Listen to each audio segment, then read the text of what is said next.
¿Cómo les va? Buenos días. Exactamente 11 de la mañana con 3 minutos. Estamos comenzando, estamos en la previa de la reunión de legislación del trabajo que está convocada para dentro de un ratito. Vamos a estar con la cobertura de todo lo que sucede. Mientras tanto, comienzo saludando a compañeras y compañeros. Primero, María Caferata. ¿Cómo le va, Caferata? ¿Qué dice? ¿Cómo estás, Pato Méndez? Buen día. Muy bien, muy bien. A ver, sí, día intenso de comisiones, pero un poco la atención está puesta en a ver cuántas sesiones vamos a tener esta semana. Van dos ya, dicen, Van ¿no? dos convocadas, Sí, dos de sí. tres están convocadas. Está convocada la del oficialismo con La Libertad Avanza, con todo el temario de la semana pasada, de la sesión que no se pudo hacer por falta de quórum, más el proyecto de esencialidad educativa. Sí. El radicalismo consiguió que convocaran su propia sesión vinculada a la actualización del presupuesto universitario. Y yo y tuyo, Pato, que hoy a la tarde nos enteraremos qué va a pasar con la convocatoria de la sesión del pedido de Miguel Ángel, Sí, justo Pichetto no, sí. el bloque de Pichetto de Sí, Encuentro sí. Federal, para el DNU de los 100.000 millones de pesos para la CIDE, que es el tema más delicado para el gobierno nacional. Esa es la única de las tres que no se convocó. Hoy a la tarde van a haber muchas reuniones, Encuentro Federal se va a reunir, Unión por la Patria se va a reunir, pero la realidad es que están todas amontonadas en solamente 48 horas y no da el tiempo para las tres. Así que vamos a ver cómo lo termina recibiendo el oficialismo, que se siente más cómodo con la convocatoria suya, obviamente, Sí, claro. y con la del radicalismo, porque el radicalismo todavía no está del todo claro cómo está el número para el quórum. La del DNU sí. Sí, hablando de lo que pasa con el radicalismo, una compañera nuestra escribió los otros días, che, hay que estar muy atentos para el tema de lo que pasa en el bloque de la UCR con esta cuestión, porque puede haber una división bastante tajante entre los que comparten el reclamo y los que consideran que el gobierno debería tener más tiempo o esperar hasta el debate del presupuesto 2025. Gonzalo Solabarrieta, ¿cómo le va? ¿Qué dice? ¿Qué tiene Solabarrieta? Buen día, Pato, para vos, para María. Bueno, hoy un día de muchos temas aquí en la Cámara de Diputados, porque si nos ponemos a pensar, tendremos una parte del capítulo electoral, se va a hablar sobre ficha limpia en una reunión informativa. Hoy también se hablará sobre las personas mayores en lo que es la antesala en el Senado de un posible tratamiento justamente por la movilidad jubilatoria, y también lo que vendrá dentro de unos minutos, ¿no? La convocatoria a legislación del trabajo, en donde Martín Tetaz, y ahí vemos las imágenes, ha convocado por varios temas sindicalismo dentro del trabajo, la obligación del trabajador de tener que adherirse a los sindicatos o no, y también tengamos en cuenta que hoy vendrán muchos invitados convocados aquí a las distintas comisiones, y la pregunta es qué pasará mañana, ¿no? Sí. Porque si la semana pasada teníamos el mismo temario de la sesión que está programada para las 11 mañana y se decía que iba a durar 20 a 24 horas aproximadamente, ¿cómo se podrá pasar a una sesión a las 4 de la tarde luego? Bueno, posiblemente ahí haya una negociación que esperaremos, como dijo María, hoy a la tarde. Vos sabés que hay un tema muy interesante que tiene que ver con lo que vos planteabas del Senado y lo que es la posibilidad de que el Senado también vote de la misma manera que diputados, convalidando un 8% de aumento, que es la pérdida del primer mes de este año en el DNU. Ayer lo escuché con un argumento muy sólido a el doctor Giordano. Giordano fue el primer titular del ANSES, el hombre que después fue eyectado del gobierno cuando su esposa, integrante del bloque cordobés, votó en contra de lo que el oficialismo en ese momento propugnaba o pregonaba. Bueno, y Giordano además es nota porque fue el que dijo, che, pero ¿por qué está pagando el Estado tanto en materia de seguros?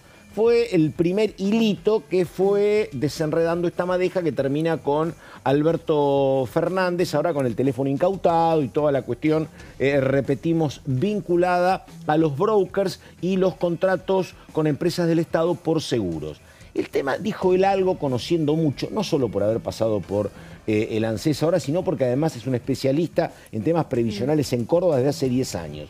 Dijo, yo estaría absolutamente a favor de que ahora se instrumente y se vote una ley ya, porque que el Estado penda de un DNU es muy riesgoso en materia previsional y en materia legal. Cualquier pago que vos recibas por DNU, convalidado por DNU, puede ser reclamado en la justicia. Si vos tenés una ley, otro es el andamiaje legal que tiene el gobierno. Así que la verdad, desde la experiencia técnica, apuntando, che, resuelvan esto, vayan por la ley y no por el DNU, me pareció una mirada con oficio y con experiencia. Sí, ¿qué es la discusión de siempre? A ver, desde el DNU 70-2023, que es ese mega DNU que todavía sigue funcionando porque solamente lo rechazó el Senado, es que los diferentes sectores de la oposición más dialoguista le vienen diciendo a Milei: che, avancemos con leyes, porque te puede pasar como el capítulo de la reforma laboral que te lo bloquea la justicia y se te cae a pedazos. No puedes generar la misma seguridad jurídica, esta frase de cabecera que muchas veces tienen estos sectores con algunas de estas iniciativas. Por ejemplo, el capítulo de privatizaciones. Recordemos que previamente a que se trataran las privatizaciones de las empresas públicas en la ley bases, el propio DNU permitía hacer sujeta a privatización muchas de estas empresas públicas y fue lo que permitió, por ejemplo, que se le pudiera echar mano a empresas como Telam, por ejemplo, ¿no es cierto? Y en su momento, tanto el radicalismo en diputados y en el Senado como el actual Encuentro Federal le decían: hagamos leyes espejo, planteemos diferentes iniciativas, porque no... A ver, también tiene que ver con el propio humor de la oposición. Si bien hoy por hoy no está el número para voltear. María, me dicen que vayamos a la comisión, te estás presidiendo. A ver, ahí estamos, ¿eh? ¿En cuánto? ¿En un ratito? Ah, bueno, dice que esperamos entonces un ratito. Así que cuando eso empiece, nosotros volvemos. Mientras tanto, María explicando algo absolutamente entendible, que es siempre mejor la herramienta legal que el DNU, ¿no? Sí, y de vuelta, nos encontramos con que tal vez, lo dejamos en tal vez, el jueves la Cámara de Diputados puede voltear el DNU los 100.000 millones de pesos, ¿no es cierto? Después, en todo caso, quedaría la instancia del Senado. Hoy por hoy, el Senado tiene rechazado el DNU 70-2023. ¿Qué pasa si el clima adentro de la Cámara de Diputados cambia y esos 20 votos que siempre dice Germán Martínez que le faltan para rechazar el DNU 70-2023 terminan apareciendo? La situación no es la mejor con Nicolás Mazzot, Emilio Monzó y en general el bloque que comanda Pichetto. Sabemos que el año que viene muchos sectores de la oposición frente a las elecciones van a empezar a diferenciarse. Entonces, estás a 20 votos porque vos le estás sumando los votos de Unión por la Patria, los de la izquierda, los del socialismo y también el de una de las cordobesas. Estás a 20 votos de que te lo rechacen. Y el DNU 70-2023 viene funcionando hace mucho con muchas consecuencias concretas. La ley de alquileres es solamente una de todos los casos. ¿Y sabés qué? Hablé con la Coneja Baldassi. Hablé, hoy es martes, hablé el viernes, hablando porque él tiene un proyecto junto con otros diputados, incluso gente del peronismo, gente de Uñac, en torno a las famosas sociedades anónimas deportivas. Y él me dice esto: vos fíjate que hay un DNU, bueno, ninguna sociedad anónima deportiva ha comenzado su gestión en el marco de un DNU. Es necesaria una ley. Estamos trabajando con la ley, la estamos trabajando con gente del peronismo, donde él plantea una cuestión que no está especificada en el tema del DNU, que es la convivencia, dice él, dentro de una misma institución, donde el fútbol sea manejado como una sociedad anónima, pero que una sociedad civil siga manejando el resto del club. Que es una cosa que la verdad sería muy a la Argentina. No pasa, o vos tenés o sociedades civiles o sociedades anónimas. Acá habría una convivencia. El fútbol lo maneja una sociedad anónima y el resto una asociación civil. Así que bueno, también eso, digo, hasta que no tengas el paraguas de una ley, tampoco funciona por DNU, tampoco. Sí, y recordemos que inclusive hasta el propio Javier Milei en alguna entrevista, no recuerdo si fue gráfica o televisiva, había mencionado la intención de algunos clubes, grupos empresarios que ya mostraban el interés, que habían puesto el ojo en invertir en distintos clubes de aquí del fútbol argentino. Sí, pero digo, repito, es como el tema del DNU. Puede haber algún avance en el tema alquileres, planteaste vos, por ejemplo, que ha habido una transformación, habrá que ver lo que pasa con el RIGI, pero siempre para cualquier inversión chica, mediana o grande, vos necesitas el respaldo de la ley, y lo que te pasa con el tema del ANSES, vos tenés millones de jubilados, es mucho más fácil reclamar cuando te están pagando menos por un DNU como están pagando menos con un marco legal. Claro, porque recordemos, el DNU que modificó la fórmula previsional fue un DNU precisamente, que ahora se establezca a través del IPC, fue un decreto que termina emitiendo Javier Milei y que en el caso de sancionarse en el Senado terminaría ratificada. Pasa que nosotros normalmente conversamos como es una iniciativa de la oposición, el eje está puesto en ese aumento del 8,1% de la jubilación mínima, teniendo en cuenta la inflación de enero. Se hace hincapié en, por ejemplo, la transferencia de las cajas previsionales, que es una demanda de muchos de los gobernadores. Se hace hincapié tal vez en los juicios, que esa deuda que se pagan algunos jubilados, que son todos reclamos de la oposición.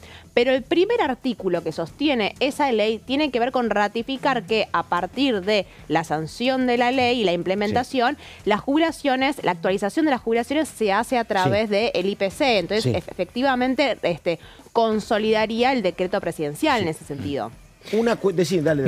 Pensaba, el IPC también es el índice que va a marcar un poco el proyecto de mayoría que mañana posiblemente se pueda llegar a discutir respecto al tema universitario. Pato, recordemos, son 62 universidades a nivel nacional que ingresan en la discusión.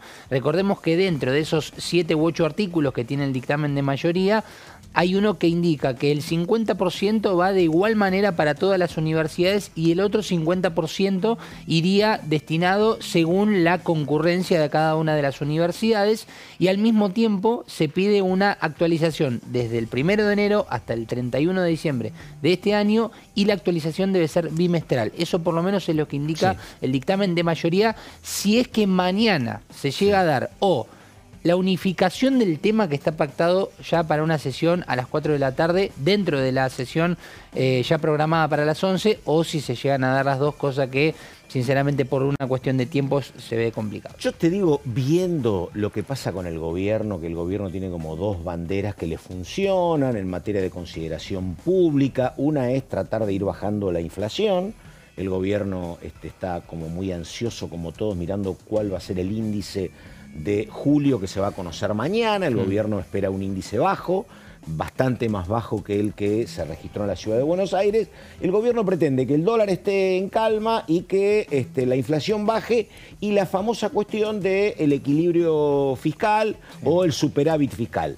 En ese marco, digo, que haya más plata para los docentes universitarios, para las universidades, y que haya más plata para los jubilados, va contra esos principios básicos que el gobierno quiere sostener sí o sí. No sé qué va a pasar, A lo mejor el gobierno dice, mira, hay presión social, hay que entenderlo, ha caído el consumo de una manera notoria, vamos para adelante. Pero si no, me parece que uno tiene que mirar la opción del veto, me parece. Sí, es casi crónica con final anunciado. Claro. El presupuesto universitario. ¿Viste? Sí. ¿Por qué?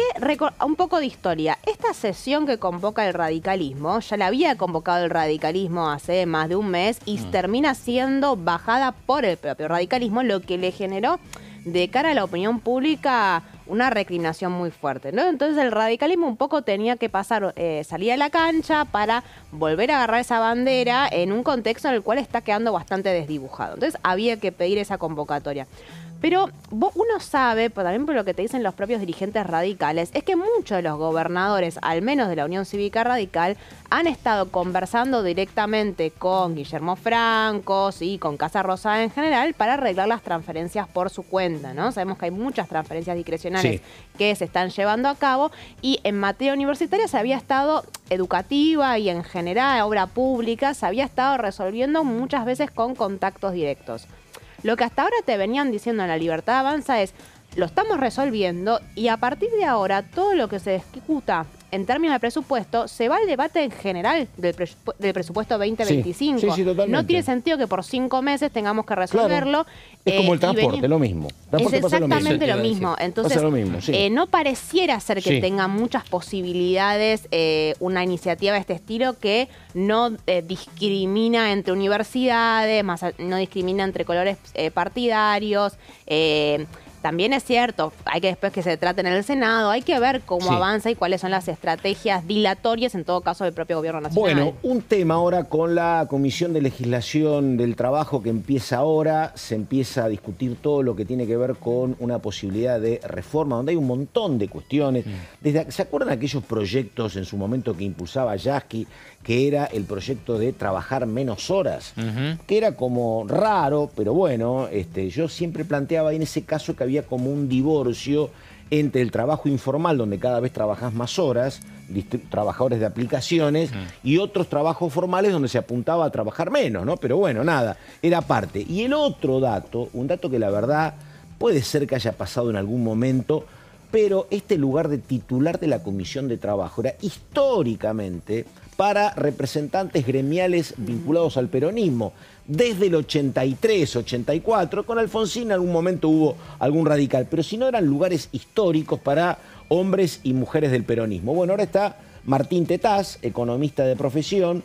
Habrá que ver, no sé si hay un marco social para que avance en alguno de los proyectos. ¿Cómo lo ves, María? No, eso? justo en este caso los proyectos que están tratando no tienen que ver necesariamente con la reducción de las horas de trabajo, sino que hay muchas iniciativas presentadas y muchas van en contra de los propios sindicatos. Se está volviendo a plantear la discusión en torno a la no obligatoriedad de las cuotas solidarias. ¿Se acuerdan ese reclamo que el radicalismo había intentado instalar en la ley bases? Y que no ingresó, efectivamente. Y que no ingresó por la decisión del propio oficialismo, con las conversaciones que estaba teniendo en su momento con la CGT.